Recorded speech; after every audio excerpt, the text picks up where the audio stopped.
All right, we're going to look at John Donne's poem, his famous poem, one of my favorites, a valediction forbidding mourning. It is another one of his famous poems for its metaphysical conceit. In this case, comparing two lovers, as per usual, but this time not to a phoenix, but rather to a pair of compasses. If you recall from your geometry classes, the pair of compasses that have a fixed top, and then you can spread the feet of the compass, one with a sharp point on it and the other with something like a pencil or a stylus or something in that will make a circle around it, and the fixed point lies in the center. Donne is going to use that rather unlikely comparison for his beloved and himself. And so this one is going to, again, use topics that are very conventional by now to us, having looked at some of Donne's poems. He will refer to lovers, he will refer to cosmology, he will make all manner of sexual references. But in this case, he adds to it some of the more heavenly connotations that we have seen are part of the correspondences that he draws up. And again, often it's between a man and a woman. It could be the reason and the passions. It could be a king and his subjects. He tends not to talk about those quite so much. Here are the correspondences between heaven and earth. And he adds to that by making a particular implication for one cosmology, which is more heavenly than the other, and the other is more earthly. Now, the heavenly cosmology is the one, paradoxically, which has the earth at the center. The more earthly one, the more one that is more sensible and less rational, has fewer rational implications connected to it, is the Copernican cosmology. Let me stick a image up here. I've used this before, but let me see if I can share the screen ever so briefly. This is the Ptolemaic cosmology. Once again, the earth at the center of it all with the water on top of it. Outside the realm of air, you can see currents of the air moving around. The realm of fire outside that would be the realm of ether. That's not on there. So the four elements here. And so the sun at the center, the first of the planets, then the moon, Lunae, Mercury, Venus, the sun, Mars, Jupiter, Saturn, and then outside that, the 10 heavens, or the 8th, 9th, and 10th heaven, 10th being the prima mobile, which moves them all, gets them all moving in order. Note that the third heaven is that of Venus. The Apostle Paul speaks in his letters of being taken up to the third heaven. And that's a funny old thing, because it's rather obscure, at least to me. We'd have to conjecture what he meant by it, and I'm not sure myself. But the third heaven in the Aristotelian cosmology would refer to the influence of the planet Venus, the goddess of love. So what exactly Paul means by that, it's unclear.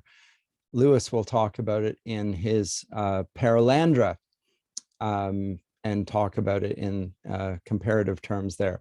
But here is the old Ptolemaic cosmology. Note that there's a fixed point at the center and everything else revolves around it. Everything that falls beneath the moon, furthermore, I should add, has been implicated by the consequences of the fall. And thus it changes. The moon waxes and wanes. The moon influences the waters to rise and fall, the tides and so forth. The air moves. Human life not only changes, but also is subject to the consequences of sin, namely death. Not so the heavens above the moon. These are perfect fixed spheres, just like below, but they are not subject to the same consequences of the fall. They only reverberate upwards so far.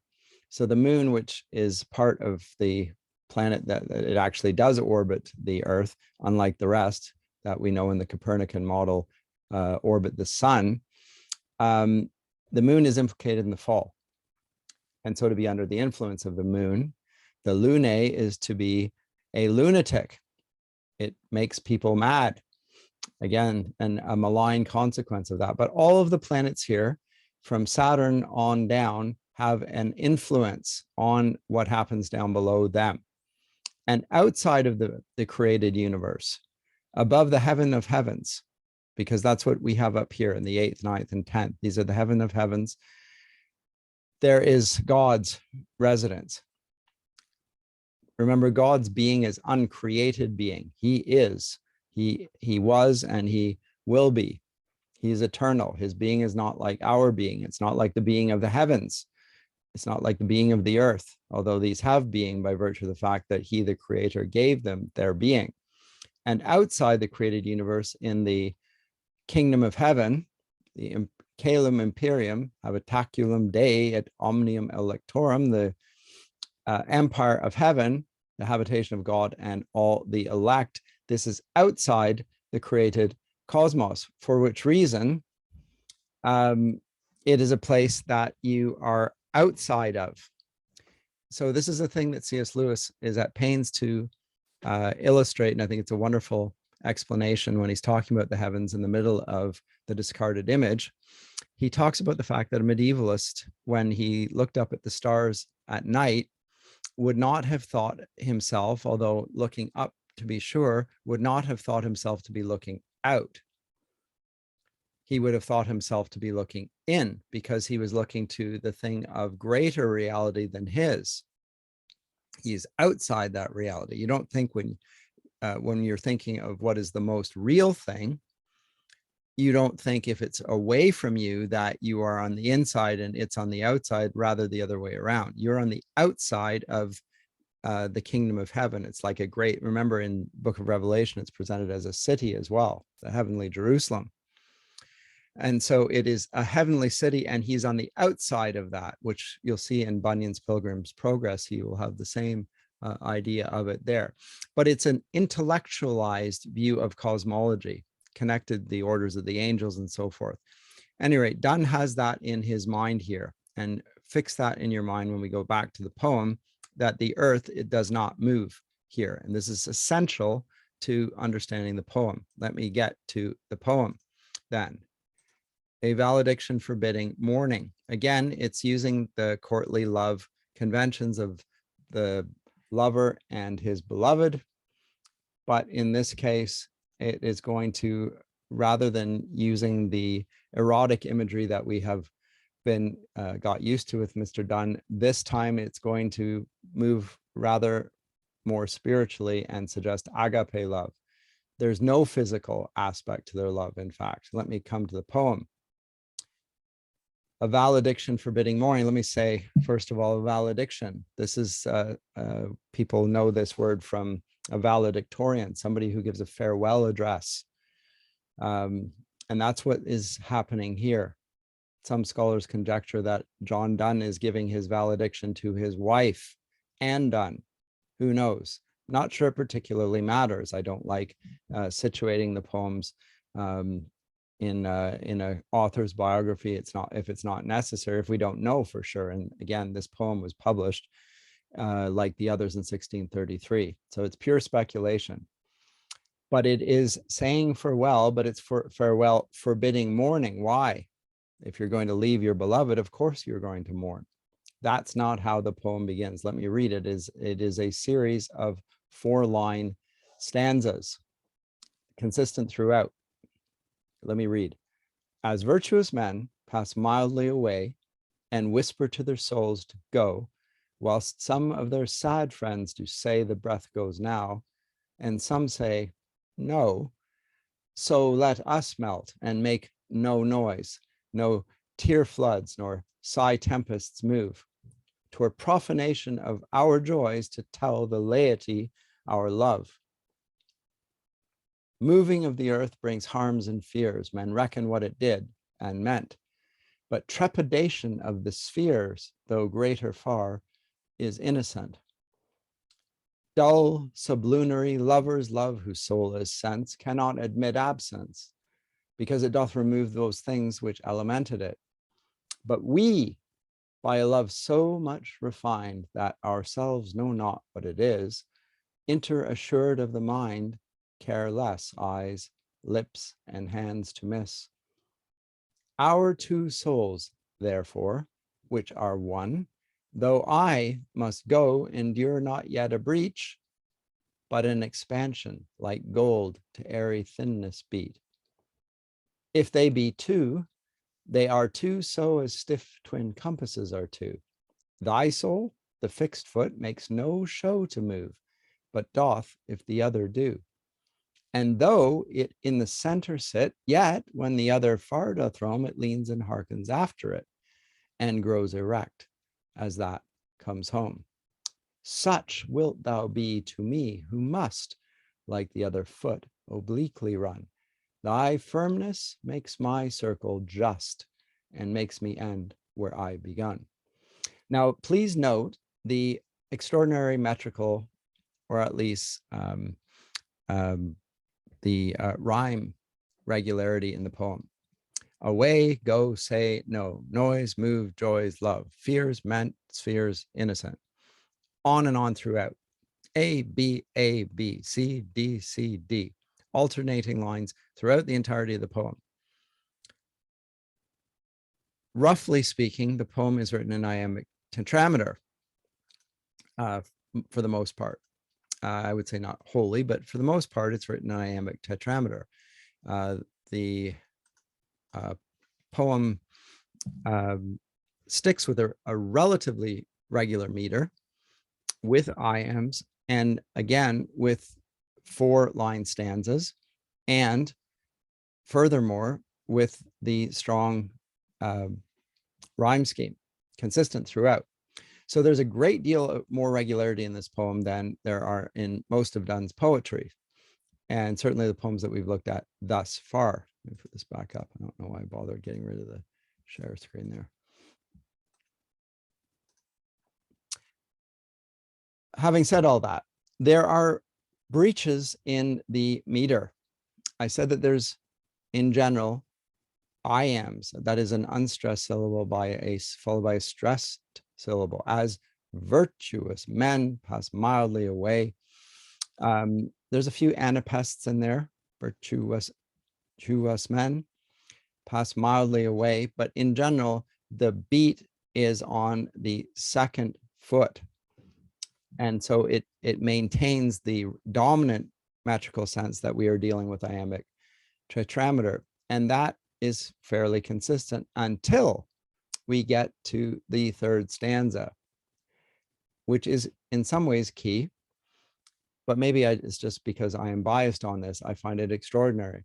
Here he breaks the expectation that he himself has established of an iamb by throwing a trochee, a trochaic substitution here.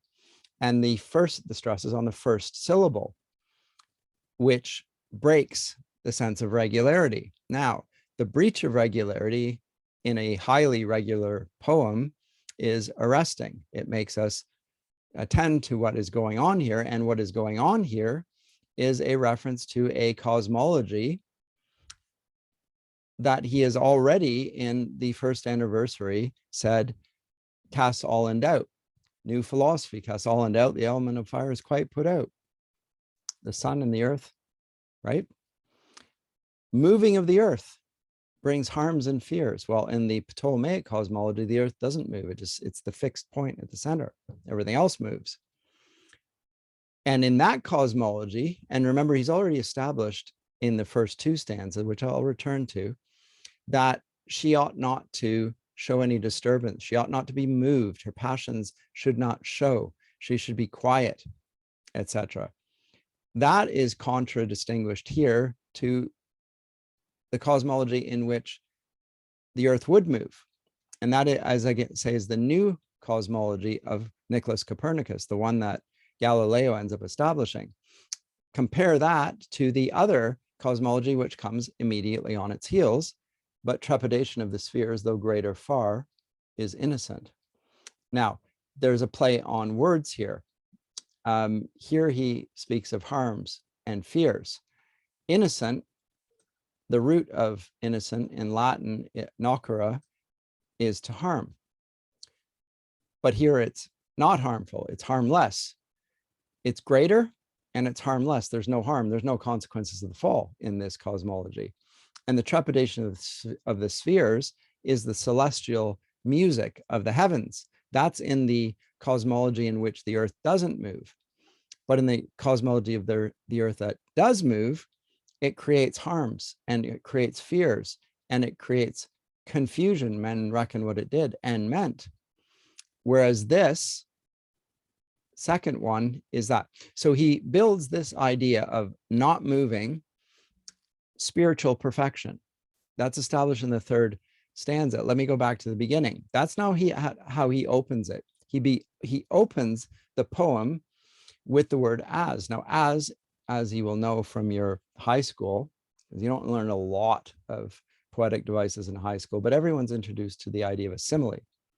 A simile is a comparison that uses the words like or as in general. And that's how he opens it here. It is a comparison. And the whole poem revolves around that comparison. It doesn't stop. So it starts right here. As virtuous men pass mildly away and whisper to their souls to go, while some of their sad friends who are moved do say the breath goes now, and some say no. So there's a contrast there between two types of friends, one that aren't sad and some that are.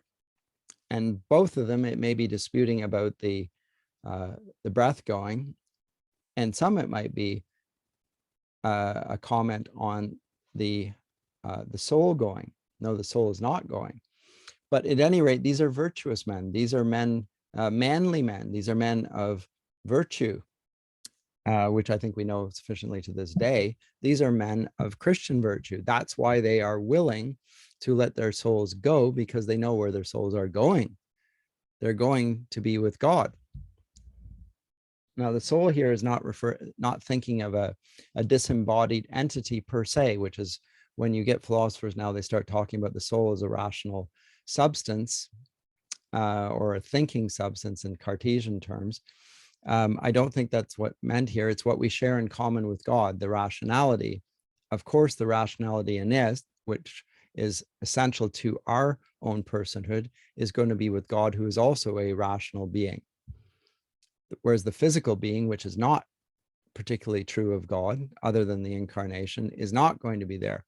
And so the understanding here is that the soul, lacking the body, will go to God. It's sort of Platonism. And the authors of the period will play with this a little bit without taking it too seriously. Although some of them do. We'll come to that a little bit later on. But the virtuous men pass mildly away because they are not moved. They are not fearful. They fear no harm. They know that their soul is going to be with God. So with that opening gambit of virtuous men who make no fuss at dying, so let us melt and make no noise. This is a spondy, by the way, no noise. Double stress there. No tear floods nor sigh tempests move. Here he builds, now we talk in English very, it's a stock phrase in English to have floods of tears and sighs like tempests referred, this literary language, but it's also, note that it is cosmological language, or rather it's earthly. It's making a microcosm, macrocosm. When you say that somebody has floods of tears, obviously you mean a lot of tears, but you're thinking of the person as if they were an earth. That hence the floods, the earth gets flooded. Sighs like tempests, again, a tempest is a great storm. Lots of heavy breathing and puffing and huffing and so forth. That is one thing they will not do. They will make no noise. There will be no floods of tears. There will be no tempests of sighs. And he explains why. 'Twere profanation of our joys to tell the laity our love. The laity here and clergy distinction being seen as the holy as opposed to the profane, which again this is not a Protestant understanding, but it often does seem to be more of the Catholic understanding, that the laity or the priesthood has a sanctity about them by virtue of the fact that they've had hands laid on them, etc. No such distinction in Protestantism, but Donne employs it here well. And the laity are those who think about bodily things and as a consequence are disturbed and moved by what from a spiritual perspective is a relatively inconsequential thing, namely the loss of your life. So with that gambit, then he gets to the cosmological points that I made already in the third stanza, and then he builds on that. So if they are to be like the virtuous men who pass mildly away, and then we get the comparison of two cosmologies, one in which there is movement at the center and the other in which there isn't, he will go to two different types of lovers then. One, the first one, fourth stanza here, are those that fall under the influence of the moon. Dull, sublunary lovers love, whose soul is sense, not reason, but sense, cannot admit absence. Note how he enjams the line for the first time. The line runs over into the next one. And that's why I didn't stop with the reading, admit absence. And so the sense and absence in close proximity are drawn in parallel. And of course, there's a contrast there as well. Why can they not admit absence? Because it doth remove those things which elemented it, which are none other than gross physical material things, as opposed to spiritual things like the rationality. So those lovers are the ones that are enormously distressed at being parted from one another because they understand each other in purely material terms. And that is a crazy way of looking at things. That's how it's presented in the poem. But we, by a love so much refined that ourselves know not what it is, enter assured, not of the body, but of the mind, care less, eyes, lips, and hands to miss. So now he's created a sense of themselves, not in terms of their bodies. This is not erotic literature. It's idealized sense of the human self, almost in Platonic terms or Neoplatonic terms even. And so the two are two souls, our two souls, therefore, which are one, not one flesh, but one soul in a disembodied form, which are one, though I must go and you're not yet a breach, but an expansion like gold to airy thinness beat. Now, if you know anything about gold, you will know that it is, yes, a precious metal and associated with royalty, certainly associated with wealth, but also will be is enormously malleable. You can hammer it into a very, very fine sheet. And so you can inlay things with gold, but it's so thin. And he's talking about the relation between them can be stretched so thin that they're still connected, even though you can barely see the connection. So if you looked at that gold sheet from the side, there would barely be anything to see there.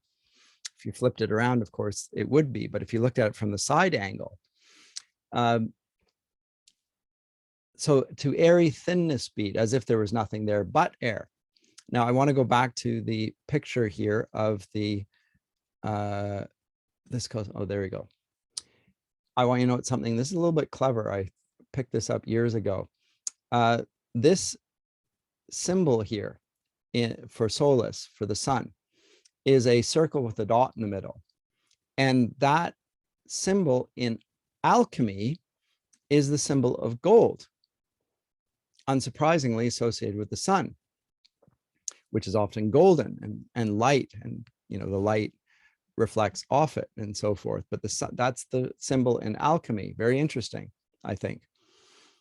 And consequential here, because she is his son and so forth. But that reference there to the sun, also interesting because it sort of inverts gives the good attributes of the Copernican cosmology to those who are otherwise residing in the Ptolemaic. But at any rate, again, the symbol of the circle with the dot in the middle is going to be key for what herein follows. If they be two, they are two sows, twin compasses are two. Thy soul, the fixed foot, makes no show to move. but doth if the other do. Now, as I say, if you stick a pair of twin compasses down, the one in the middle and the other goes around it, and you move it all the way around it, well, then you get a circle. That's what the pair of compasses is there to do, is to draw a circle. But you will notice that in the center of that, there's this dot, which looks like the alchemical symbol for gold. Now, note this is ridiculously learned, and you'd say it's impossible that he could possibly have meant that, but I think it's impossible that he could not have meant it. I think Donne is quite willing and happy to show off his learning, even in ways where we would not expect somebody to take their learning, but he is doing that here. And note how appropriate it is, but this is the metaphysical conceit of the pair of stiff twin compasses. And note that the one foot doesn't move, the other does, but as it does, as they go apart, further apart, then the one finger moves as well. Both fingers have to move because it leans and hearkens after it. And though it in the center sit, yet when the other far doth roam, it leans and hearkens after it, and grows erect as that comes home. Something of a sexual metaphor here. And he concludes, such wilt thou be to me, going back to what he said at the beginning, for a valediction forbidding mourning, who must, like the other foot, obliquely run. Thy firmness, even though it's oblique, now we think of obliqueness, we don't think of perfection, but if he's connected to her in the spiritual form of love, there will be a perfection. And he says, thy firmness makes my circle just and makes me end where I begun, with the perfect circle, the symbol of perfection. I think it's a magnificent poem. I think it's extraordinarily, if not too clever, but it illustrates magnificently the microcosm, macrocosm relation, and again, the correspondences that we see as characteristic of the Elizabethan world picture, and all over Donne's poetry. We'll find it in other authors as well, but we're going to start with Mr. Donne, and we'll see that he is so vastly influential that we'll pick it up in later writers as well. But that should do it for now. I'll see you next time.